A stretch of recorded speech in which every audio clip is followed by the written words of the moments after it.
Hey, what's up guys? Nick with Bulletproof Strength Systems. I just wanted to create some videos for you guys to help you better understand what to expect from working with me or with any of our coaches. Firstly, this video, I wanted to touch on some of the principles of strength training, at least some of the ones that I think will help you guys understand why we do things the way we do here at Bulletproof Strength Systems. One of the first principles that I want to talk about is specificity. So specificity, I'm not going to give you guys definitions or anything and bore you with that stuff, but I want to talk about how being specific in your training is so important. It is the number one principle. So with specificity, what we're talking about is we want to do things specifically to improve the 1 rep max in the squat, bench, and deadlift. So in our training, you're gonna see things like in the off season, you might see that I'm not having you do your comp bench or your comp deadlift or your comp squat. Now for some of you that might not be the case. For instance, newer lifters, I might have you still doing a little bit more specific work. Whereas with somebody a little bit more advanced, a little bit stronger, their off season is going to be a lot less focused on that.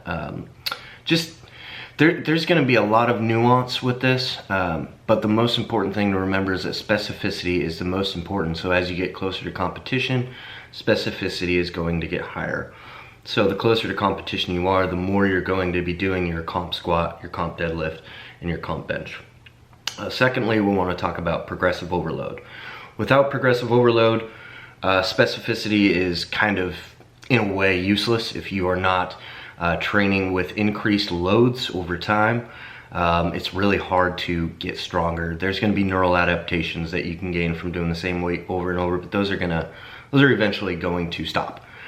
So progressive overload is essentially either adding weight, adding reps, or just increasing overall workload, whatever the case may be for that particular training block. However, we're gonna overload the muscles. That's progressive overload.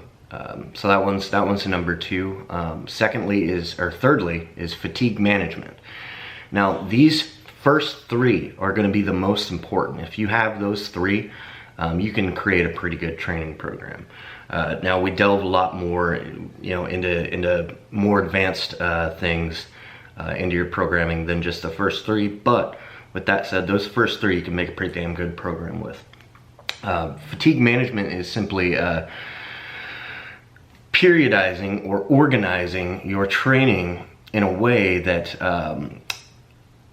that allows us to manage fatigue while improving our fitness. So things like deloads at the end of a training block, or tapers at the end of a macro cycle before a meet. In our case, fatigue management is essentially just remembering that training does not happen in a vacuum. So what you do on session 1 is going to affect session 2 and session 3, and all of those ones are going to affect training down the line.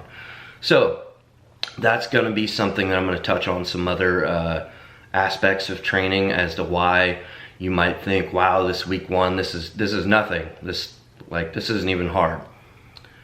There's a reason that you've hired a coach, right? We know things that you don't.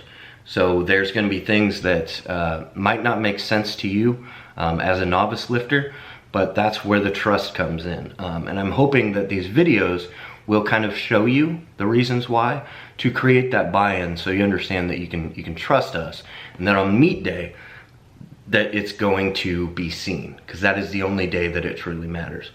More on that later. Another thing I wanted to touch on though was exercise variation or selection. So oftentimes you'll find that if you're doing the same exercises over and over, or the same rep ranges, or if you're not changing anything, eventually progress will stall, and sometimes, in some cases, it'll actually regress. You'll go backwards. So that's when you want to, throw in different variants of different lifts and change some of your accessory movements. Like at Bulletproof, typically Each block I will change, which in our case, usually a block is 4 weeks. There's some wiggle room in there, but typically it's 4 weeks, and after that 4 weeks, we change up a lot of the accessories. Sometimes we'll change the main lifts. It just depends on what I see based on your progress within the program.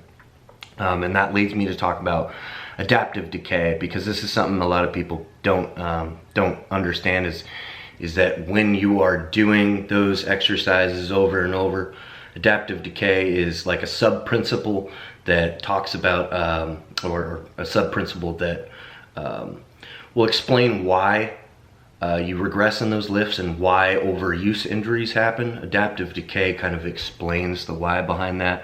Again, I don't want to get too deep into the weeds with that. Just want to give you guys kind of a basic understanding of why we do what we do. So that being said, this is going to be video 1. I'm going to have all of this in a spreadsheet for you to click, so that we can go through and get a better understanding of why we do things the way that we do here at Bulletproof.